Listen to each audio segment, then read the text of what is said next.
Hi, I'm Vince Mickens with the Private Air Media Group.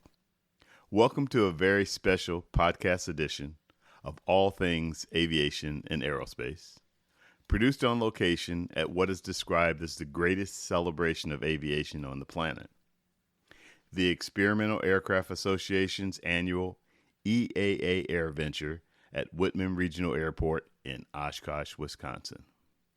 Now, many of you may have experienced at one time or another attending a state fair or festival with lots of good food, fun rides, cool animals, and bunches of people. Well, picture this. Picture aircraft instead of the animals. Picture actual airplane and helicopter rides instead of carnival rides. We're talking thousands of airplanes, thousands of campers, enough tents to fill a fulfillment center, enough RVs to start a dealership, and enough people in the course of a week to populate a small country. Hey, no exaggeration. EAA AirVenture draws over 600,000 aviation enthusiasts annually, all converging on the small but very friendly host city of Oshkosh, Wisconsin, that has just a population of 70,000 or so. Given its magnitude, attendance, and scope, it is without a doubt the perfect, what I like to describe as, aviation inspiration incubator for nurturing the future of aviation. For the last 70 plus years, EAA's AirVenture, which was built on the foundation of homebuilt aircraft gatherings, provides the ultimate in aviation-oriented resources for learning any and everything anyone could ever want to know about the aviation industry.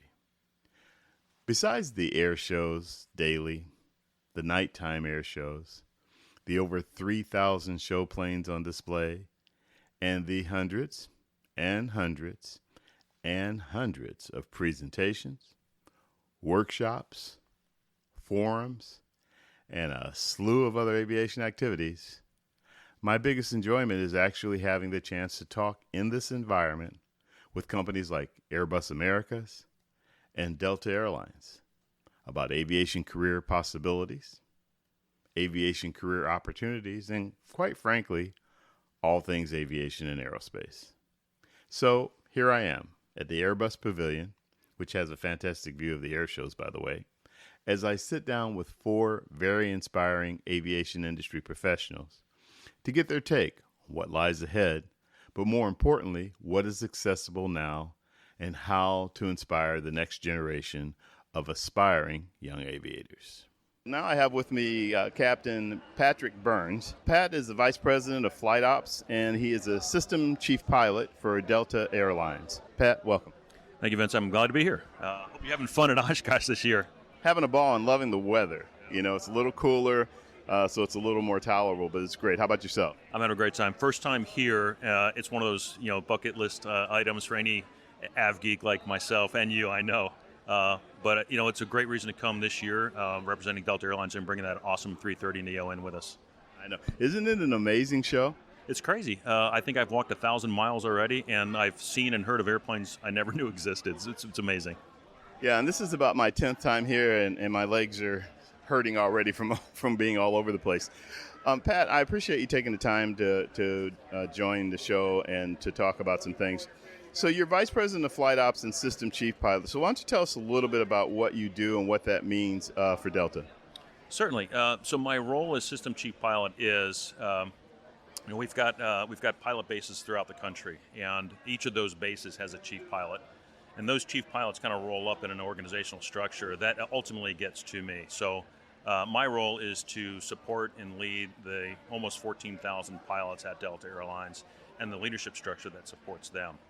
From an FAA perspective and an 119, FAR 119, I am the designated airline chief pilot as well. So there's a role specifically for 121 operators that I fill.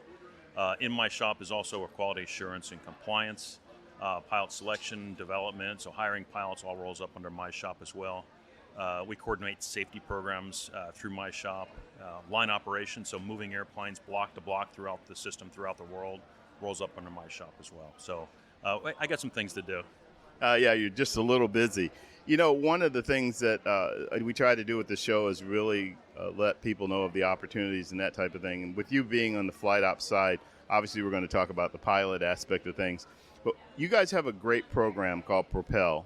And actually, I've had the pleasure of touring the facility. I was telling you about that for a couple of days at Delta headquarters, and also talking with Kelvin Mason about the Propel program and some of the other things. And I've talked to some of the other Delta staff about what you guys do. Can you tell us in terms for young people that are interested in aviation and they're at various points. They're either interested and they're trying to figure out how to get in, or they're kind of in it because they've already gone to school for it. Now they're trying to figure out what to do next. You've dealt with all, and you deal with all of that. Can you kind of give some perspective? Sure. It is an amazing time right now to get into a career in aviation. And again, as chief pilot of Delta Airlines, I'm focused on the flying operation and the pilots. But aviation as a career is almost boundless. I mean, if you select a career objective, you can probably find that at Delta Airlines. Meteorologists, legal, finance, marketing, veterinary science. There's a lot to do. Now, again, I am hiring a lot of pilots, looking forward to this pivot from recovery to growth, and then funding that forward-looking growth, as well as our, attrition that scheduled attrition for age 65. So all those things present a lot of opportunity. And what I look for, quite honestly, is a complete package. And I'll tell you what I mean by that. I'll meet 1,000 pilots a day if I can, that all have a lot of hours in their logbook and a lot of certificates in their pocket. And so how you make yourself look different beyond that technical skill is what I'm really interested in. Because what Delta Airlines is looking for are fantastic employees as well as the best pilots on the planet. And so all those things that kind of define who you are with respect to things like leadership positions. If you take the opportunity to do something beyond building flight time. And what we do is hard. And what we do to get to where we want to be is hard. It takes up a lot of time. So if you can carve out and find a way to do something beyond that really stands out for me when I look at an application or have a conversation with a pilot who's interested in getting to Delta Airlines. And so for me, that's a big thing, is look beyond the stick and rudder. That's really important. You have to have some of that stuff. But what else makes you a person? Because that's really interesting to me. And all of our paths are unique. There's not one path. You don't have to do my path. I'm a civilian trained pilot. We'll talk about how I got to where I am. But there's a lot of different ways. And so however you choose to do it, be the best at whatever you are doing at the time. One of the greatest compliments I got to tell you that I ever received was from a supervisor I had a long time ago when I was cleaning airplanes for Delta Airlines. And after inspecting one of the labs I was cleaning, he said to me, "You're going to be a great pilot one day." And I said, "Well, how do you know that?" And he said, if you clean a bathroom that well, I know you're going to take something like flying as seriously as that. And so that resonated with me. And like I said, that's something I really want to share with anybody interested, and not just flying airplanes, but getting involved in aviation, because it's a demanding and dynamic industry. And if you can focus on being the best at whatever it is, that next step is going to follow. Yeah, that's a great message that you're saying, and it's amazing that you come from that background where you've literally worked your way up to get where you are. Explains a lot, and I just met you. So let's talk about Propel. I mean, you were talking about pathways and the various pathways, and you guys came up with Propel, which is a great program and obviously a very necessary program as the demand for getting pilots into the system increases. Yeah, and Propel is an evolution. We started Propel a number of years ago with, I think it was 8 university partners originally. Propel right now has a couple of legs in the Propel stool. We're up to 14 or 15 university partners right now. So reaching out throughout the university system with really great partners helps us cast a wide net, not only to get qualified pilots, but like I was saying a little bit earlier, going through programs that we like and respect, and know that the core principles and foundational things, not just education-wise, but from an individual, integrity, respect, perseverance, all those types of things. That's the product we're getting from our university partners. We also have one of the other legs of the stool is an internal program that's Propel for Delta employees. So, and I'm raising my hand, you can't see it on this audio, but I was one of those folks that just wanted to be near an airport as I was building my flight time. So there's a lot of people just like me that are in this business, And we want to make an opportunity for them, if they're interested in getting into the flight deck, where they can remain at Delta. We provide an opportunity for them to leave work for a little while to get the necessary hours. You guys have some great stories with that, too. Recently, you had a flight attendant who finally got accepted in the program, and she's on her way to being a pilot. Oh, absolutely, yeah. And our very first internal, I think he was our first overall Propel pilot, was hired earlier this year, was an internal Propel candidate, and successful in everything he was doing. And I met him the day he got hired, and I embarrassed him a little bit in front of the rest of the class, but Of course you did. I know, right?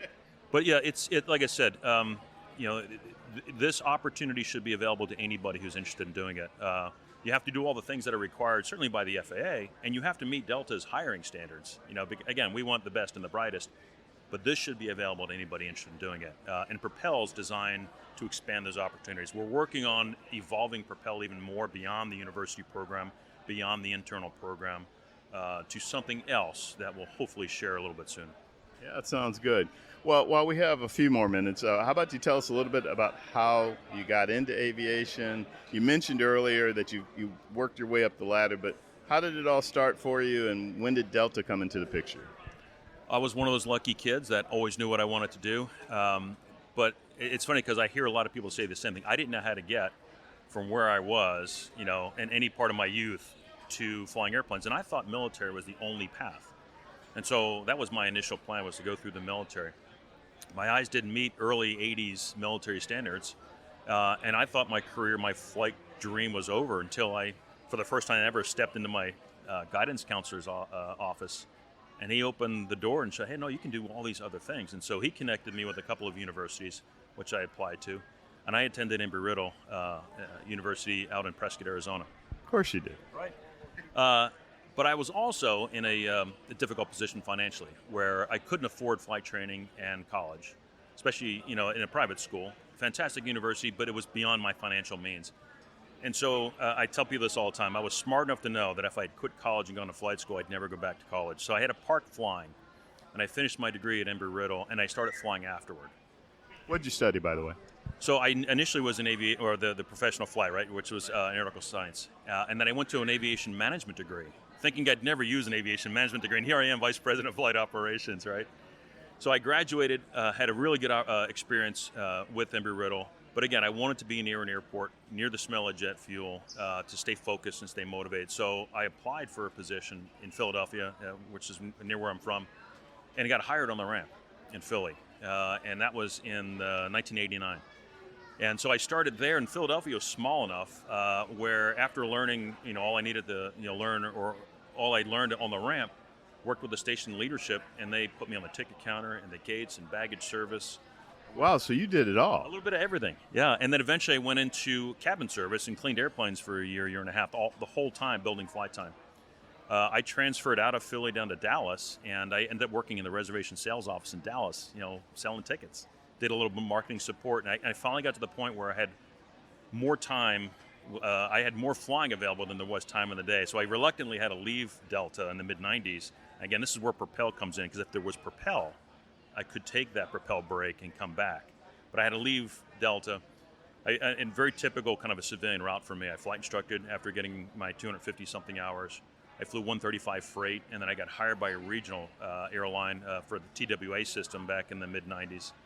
You're telling on yourself now. I know, right? TWA, flying freight, probably bank checks.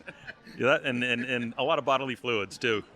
So I reapplied and got hired back into flight operations in early 1999 as an engineer on the 727, and then progressed from there to the right seat on the 72, and then I flew the 737 for 10 years or so, 75, 76, and eventually upgraded to captain on the 717, which I still fly today. I love that airplane. And my management career started off because somebody back in my reservation sales days and marketing days recognized my name post 9/11 and asked me to talk to some corporate sales and marketing folks to help corporate travel come back post 9/11. They wanted to talk to operators.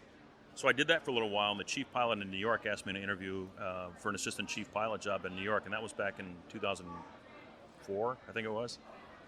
And that's how I got involved, in management. My whole goal in life was to get to a major airline, and then all of a sudden I'm an assistant chief pilot, and a number of steps along the way. I've been in my role now as chief pilot of the airline for about 3.5 years.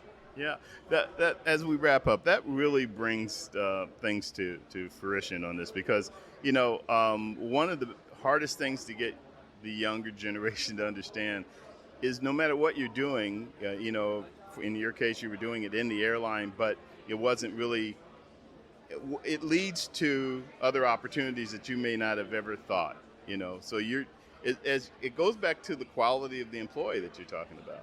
You obviously were doing things that was impressing somebody, because if it wasn't, then all of the things you just said wouldn't have happened. So I just, let me let you close it out with your final thoughts and recommendations. Well, I want to just kind of add on to that, Vince, what you just said there. It doesn't matter what you do in a lot of ways, right? I don't care if you're cleaning airplanes or managing a car wash.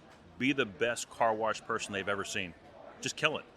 Part of that is you're going to be good at what you do, and people are going to recognize that, but it also drives you to be the best you can be no matter what it is.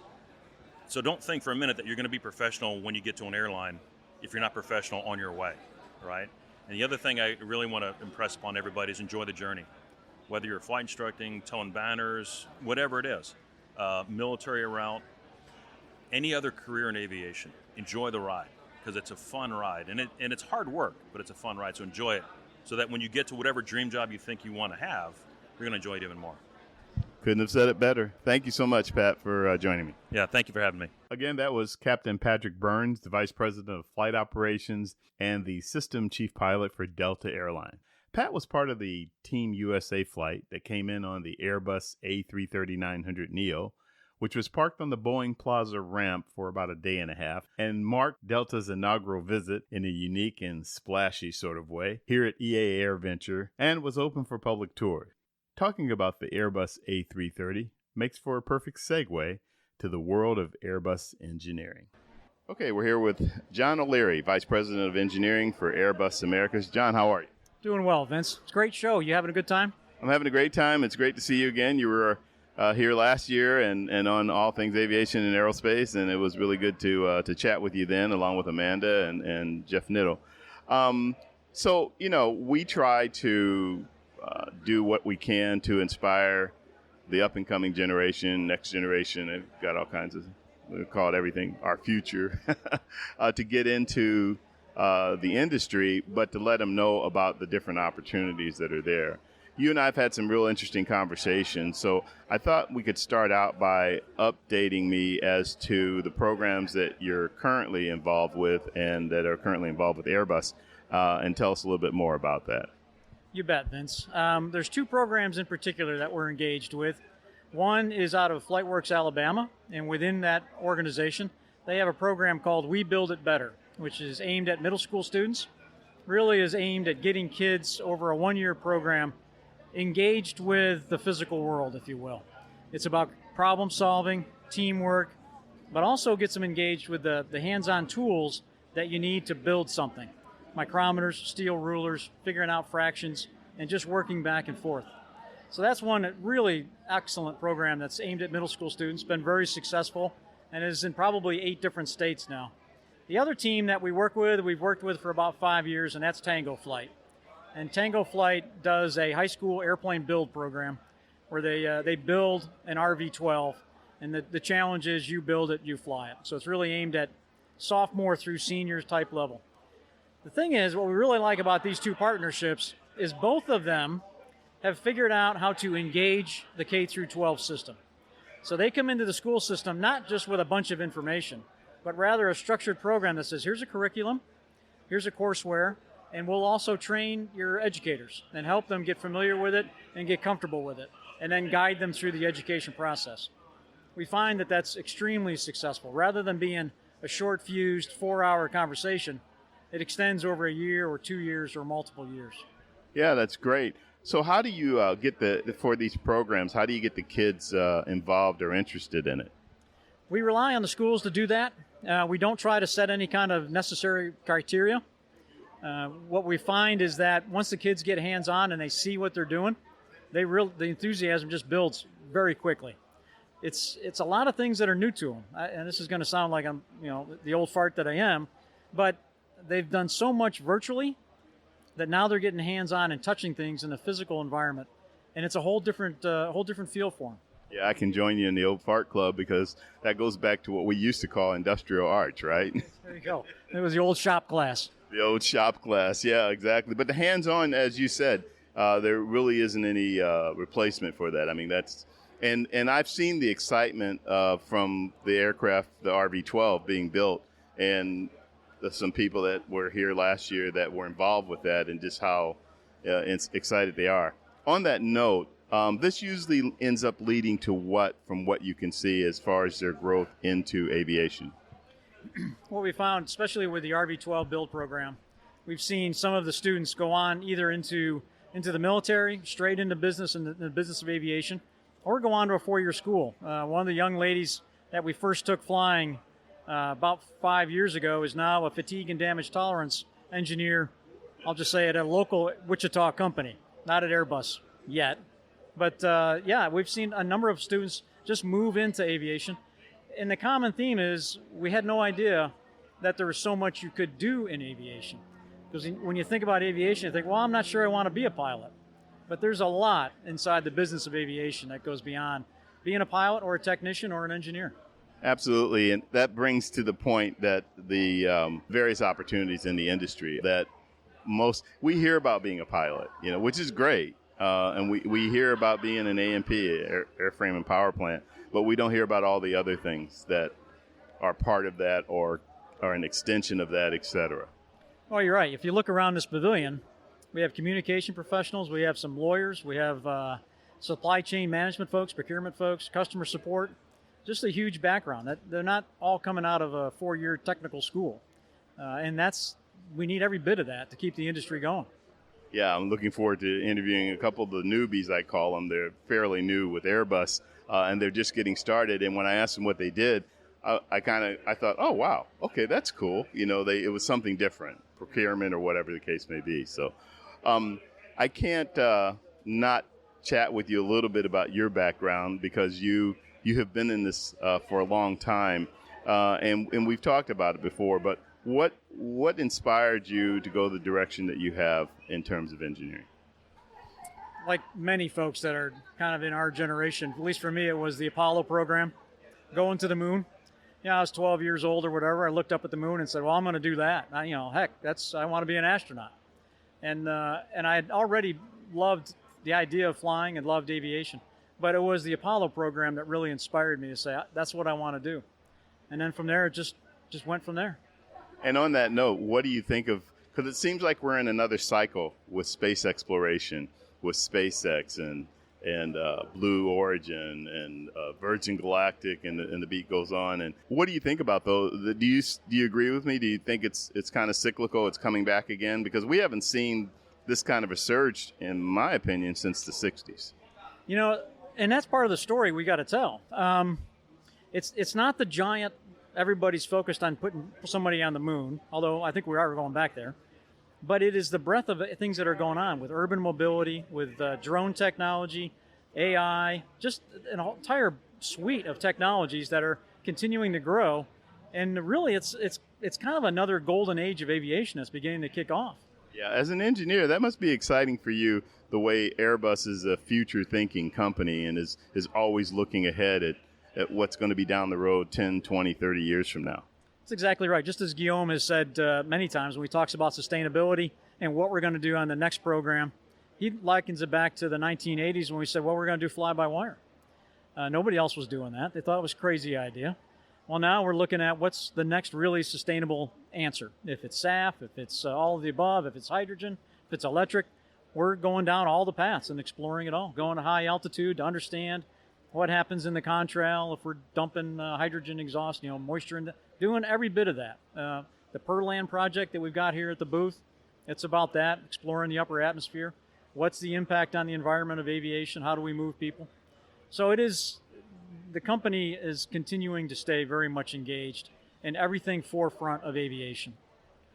You've been around the block a few times. As we kind of wrap up, what recommendations do you have? For example, with this program that you have, the We Build It Better for the middle school kids, et cetera, if you were talking to them, if you were in front of them right now, what would you tell them?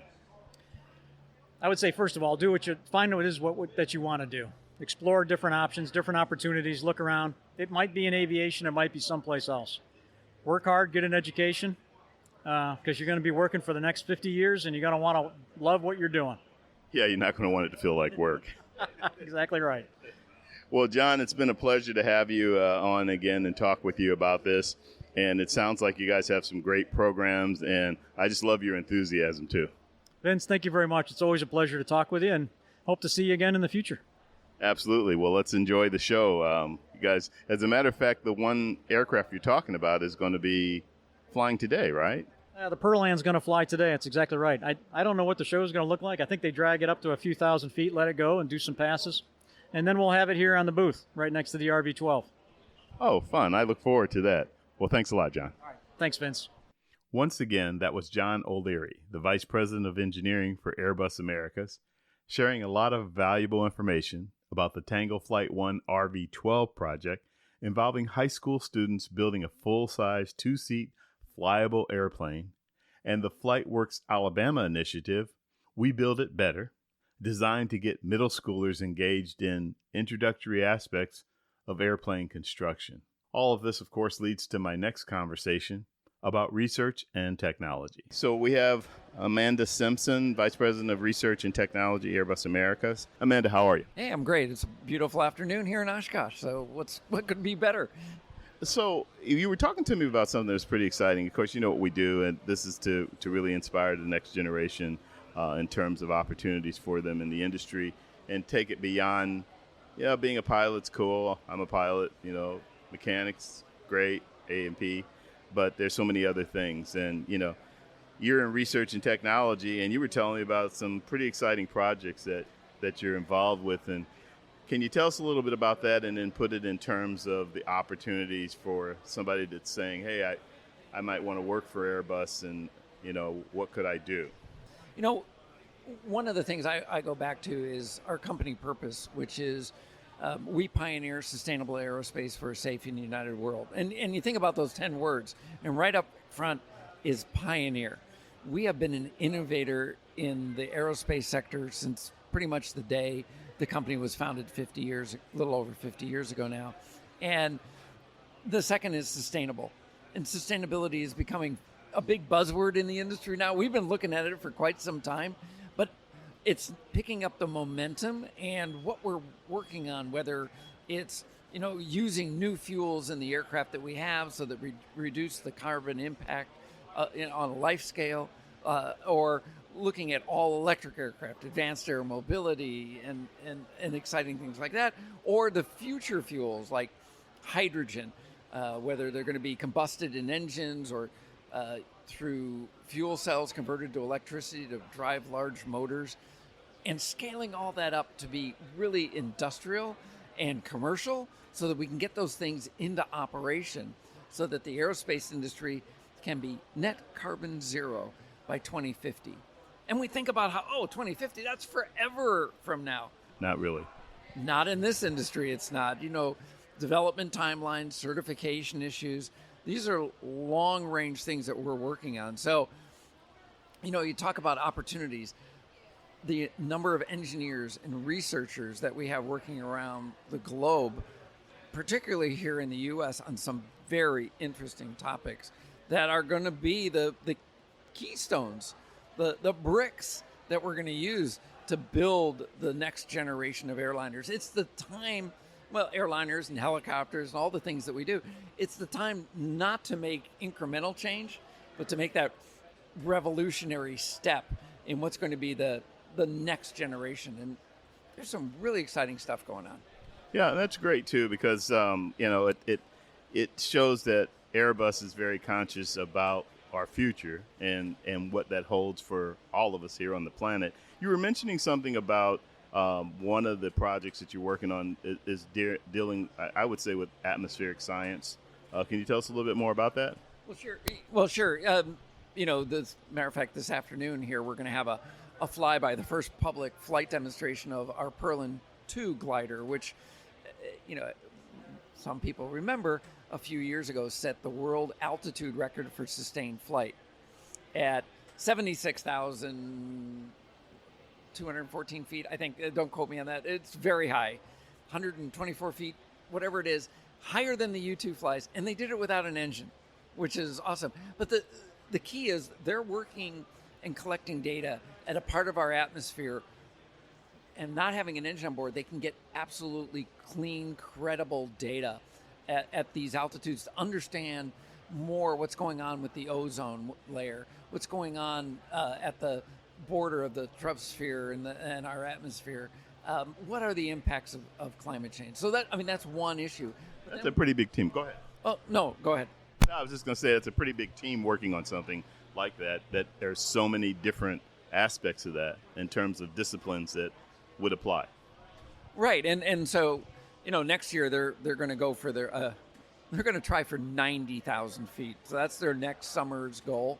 And yeah, it's a dedicated team that designed an aircraft that can fly at 90,000 feet without a pilot.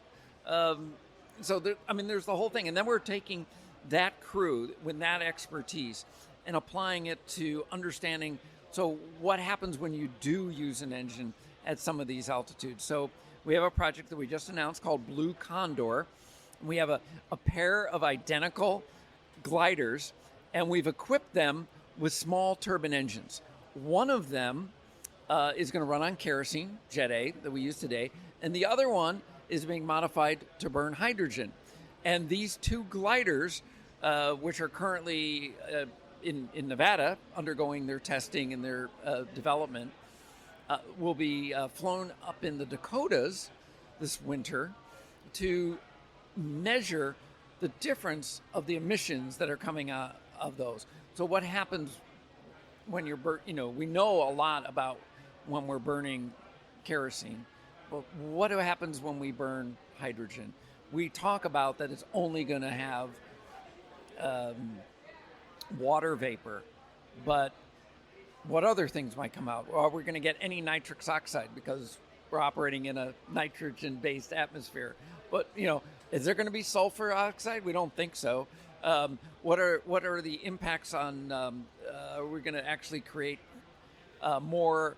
The impacts on contrails and cloud formation. So we're going to do those kind of experiments. And so you have data scientists, you have meteorologists, you have all these different sciences coming together to do an evaluation so that we can understand what's really happening on our planet, so that as we're making the decisions, that the engineers, that the designers, that the support technicians are going to use to design this next generation of aircraft, they have the real data, the real information, so that they can make these informed choices to move forward. Sure. I love the passion that you have for research and technology. Where did that come from? I know we've talked about it before, but that was a year ago. That's a great question, Vincent. And I get very passionate about things that I think are important. Aviation being one of those. I have been a pilot. I've been in the aviation industry for more than 4 decades, and just the opportunity to share that with other people and understand the impact that our industry has had on the culture of this planet, the bringing people together from around the world, economies that have flourished because of trade. It's an amazing thing. And to me, I think it's important. And why shouldn't we be passionate about things that are important?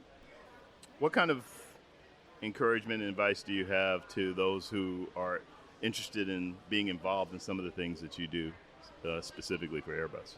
I think sometimes people are frustrated because they want to, as an entry position, just get right into some of these capabilities. And people that are coming in the industry today, they're the ones who are going to be working on these projects in 5, 10, 15 years. So the idea of coming in and just doing something, it's going to take everyone. I'm going to be giving a seminar, I think, later this week, where I talk about how this is a team sport. Sustainability is not one company. It's not just Airbus. It's an entire industry in cooperation with governments, in cooperation with our suppliers, it's going to take everyone. So there's so many ways to participate in what is a very exciting opportunity to really start planning and making a difference for our future. It's just people get involved, follow passions, keep your eyes open for those opportunities that you may not have anticipated. I mean, that's where I've gotten in my career. It's not always just accepting opportunities that come to you, but understanding when an opportunity is presented to you. That's well said. Anything else as we wrap up? I mean, be yourself, be passionate about what's important, share that with others, and make a contribution to our planet and to our lovely, co-inhabitants. Thank you, Amanda. It's great to hang out with you again, and we'll be here all week and all things aviation here. All right. Well, thank you for having me. Absolutely. That again was Amanda Simpson, the Vice President of Research and Technology for Airbus Americas. How exciting was that to hear her get so pumped up talking about creating a sustainable future in aviation? Good stuff. It's one thing to talk with these seasoned veterans and gain such great insight for aviation career possibilities and opportunities. But what I try to do when I can is have someone young and in the early stages of their career share their experiences and perspectives. Thanks to Airbus, I can do that right now. So now we have Yeimy Daniela Garcia with us. She is an account director for Satair and based out of Miami. Satair is an Airbus company. And Yeimy, welcome to the show. Hi, Vincent. Thank you very much for having me in your show. I'm excited. Absolutely. So, Yeimy, one of the reasons I wanted to have you on is because you're on the younger end of the spectrum, I'll put it that way, in terms of being in this industry. And I think it's really important for the audience, for all things aviation and aerospace, to hear from someone like you, your perspective. First of all, let's talk a little bit about your background and how you got into what you do. Kind of that conversation we had yesterday. Excellent. Thank you. So let me start just telling you a little bit of my background. So I'm originally from Colombia, from a small town called Granada. I study aeronautical engineer. Since I was little, I have a passion about airplanes. I didn't know anything until I got to school. You studied it there in Colombia? Yes, I did. At the university there? Yes, I did. In Bogota, Colombia. Then I moved to the U.S. I start, have small jobs. I try really hard, to be honest, to get into the industry, into the aviation industry as an engineer. I apply, I would say 500 times. Like 500 times to, different companies, you name it. Did you get frustrated at one point? Definitely, I did. And that's what everything turned into, like, okay, what am I going to do? I need to find a job. I have no luck with the aviation, so let's find something else. So while I was doing that, I decided to start my piloting. I love aviation, and as an engineer, yes, you understand a lot of things about designing, manufacturing. There is plenty of things that you understand about the aircraft itself. But what about flying an aircraft? I want to feel it. And from that feeling, I will say that I start pursuing the piloting career. So I joined in my small town in Virginia, Leesburg, Virginia. I joined a school, and I start my studies as a pilot. A flight school. Yes, a flight school.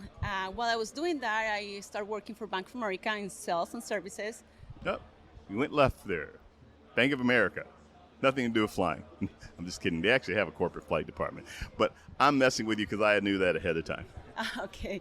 So, yes, and I don't know if I can say the name, but it's okay. I just did sales and services. Totally out of my field, but I find out that I was great with customers. They love me. I have, the daily customers, and they would come and look for me. So while I was doing my flying school and working at the bank, I was back of my head, I was thinking, how do I get to enter into the aviation? I want to be part of the aviation. How? So at that point, I was extremely frustrated. I was happy I was flying, but still I want to be in the aviation industry. I want to be employed by an aviation company. So one of those days, working at Bank of America, I got this customer. Actually, I would say this customer came to me. I was helping. I don't know. Just a regular transaction of a day. Regular transaction and this customer wasn't happy. I just could tell. I tried to make the conversation. I was doing sales, of course. I was trying to see what product I can offer, trying to get conversation, nothing coming back from my customer. When I see there was a business link, to the whole profile, and it was very interesting. I won't say the name, but it was very interesting for me to see the name of the company. So I started asking about, okay, what do your company, what did your company do? And pretty much they say just aviation. We do aviation. And they hit the spot. And that's when I start. What do you do in aviation? Do you manufacture parts, airplanes, engines? And we started having a conversation back and forth that we were talking about aviation. And she was asking me things. I was asking her things when she stopped me for a second and she said, okay, how a banker knows so much about this industry? And that's when I told her about my background, what I do, my flying classes, my aeronautical engineering degree. And she just pretty much told me, okay, this is my business card, contact our HR. And after that moment, 3 weeks after, if I recall well, I was working for them. That's a wonderful story. I think it's great, and it probably really inspired you and gave you that confidence to say, okay, maybe I am going to actually make it in this great industry. Yes, so I started something totally different, something that my school never taught me. My aeronautical school never taught me about procurement. What is to procure for parts?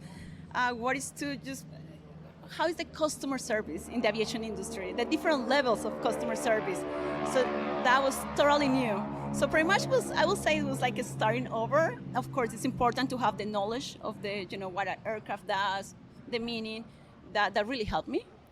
But it was something that I never knew what was. I didn't know what procurement was. So I started as a procurement person, and then I became an account executive. I had my own customer in Western Europe and in South America. So this all started with Satair. So I was in this company, but then I was happy in the company. Finally, I was where I want to in aviation industry. It was customer service, but I was happy I was in the industry. But still, I was eager to work for the OEM, for the airplane manufacturer. I wanted to be. It was still in the back of my mind. So I started applying. I started looking. I guess, as you say, it gave me the confidence that I can make it to the industry, full into the industry.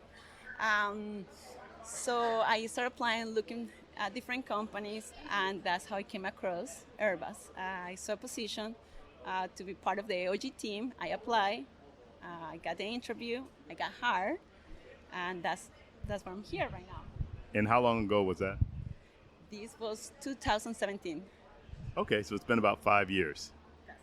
Tell us a little bit about what you do on a day-to-day. So, today's day, so what I do on a daily basis, I have a customer base. I pretty much just provide customer support. Anything that has to be with aftermarket, spare parts, different OEMs, vendors. We have to just to make sure that our customers, they have their parts on time, what they need all the time. The last thing that we want to see is an AOG situation, and that's pretty much what I avoid. And as I tell my customers, I tell them, like, look at me or see me as I'm part of your personnel. That's who I am. I'm hired by Airbus, but I'm here to help you. So that's what I do, just support. Yeah, and your engineering background must help you a lot because you actually know what you're dealing with. Oh yes, I think that's the reason why I'm here. Actually, in some point in my life, when I was really frustrated, I say to myself, why I study this? Why I'm getting into something that this industry doesn't like me.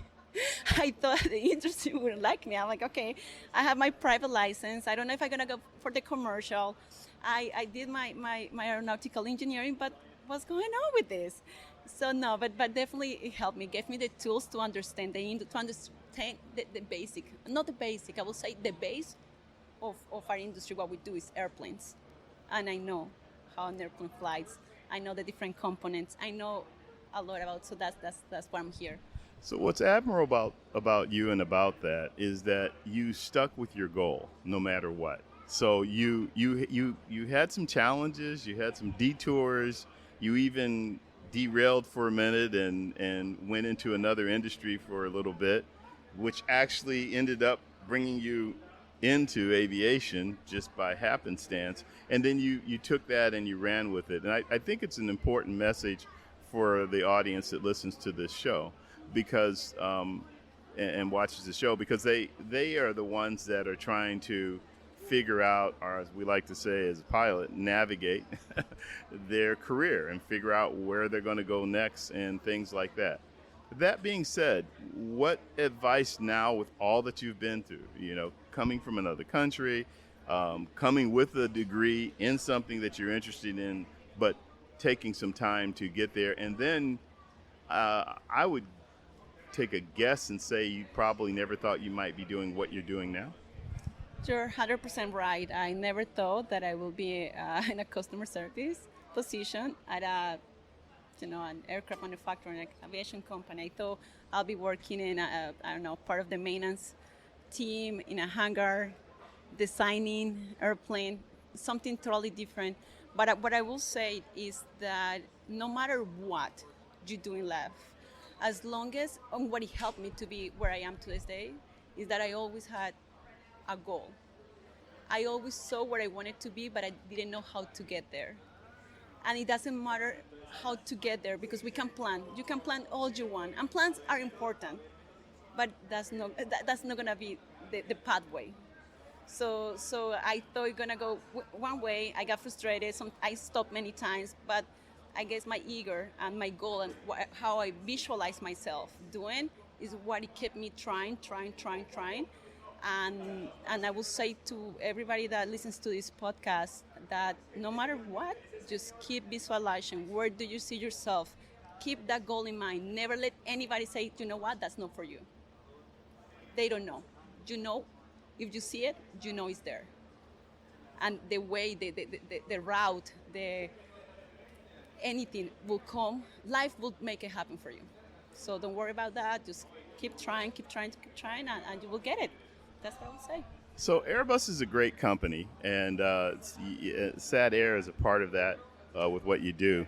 What do you see down the road for you now that you're kind of in with one of the big boys? Wow. So I love working from Satair, and there is so many options, to be honest with you. I'm in a challenging position. I'm such a self-driven person. Sometimes I think to myself, about like I can't get as high as I can, as I want, pretty much. So sometimes I'm trying to ground my. So the sky is truly the limit. As corny as that sounds. Yes, I know, but I will love to of course. I would love to be part of a management team. I would like to stay in the customer service. I like helping people. I like helping customers. I love providing solutions for our customers. And at some point, I would like to be a part of a management team where I can, I have a group of people, and I think listening from other people's like solutions, different ideas, that fills me. I love that when our teams and we all throw in ideas. The craziest one are the ones like, wow, how this person came out with this. This is awesome. So I think I would love to be part of a team, an innovative team, something that we can create, something that building new ideas. Of course, always finding the ways where we can find the focus for our customers. How can we help our customers? Yeah, your passion, your enthusiasm is contagious, and I think you have a really bright future. I do appreciate you taking the time to talk about that and to be forthcoming about the challenges that you had, but how well you're doing now and how much you're enjoying it. So I wish you the best. Thank you, Vincent, and thank you for doing this, and thank you for actually, I know there is a lot of women and young men that they may think that they are stuck. Please never think you're stuck. As long as you have that goal in mind, that dream, something is going to change in life. Just keep thinking that it's going to happen, and it will happen, and don't pay attention how. That doesn't matter. Absolutely. Well said. Thank you very much. Believing in yourself and hanging in there is half the battle, and seems to be the theme on all levels. Even with the odds not working in her favor, Yeimy Garcia, now an account director for Satair, an Airbus company, finally got the stars to align, and look at her now. Well, that was a lot of fun catching up with everyone. Then again, anything that has to do with aviation is always fun in my book. Thank you very much for listening to this special edition from EAA AirVenture Oshkosh 2022. Remember, all of my webcast videos are available on my YouTube channel and my Facebook page. Just search Private Air Media Group or All Things Aviation and Aerospace. And all of my audio-only podcast versions are available to listen to on Apple or Spotify or your favorite podcast app. For All Things Aviation and Aerospace, I'm Vince Mickens with the Private Air Media Group. Please be sure and subscribe. Until our next flight, take care, stay safe, blue skies.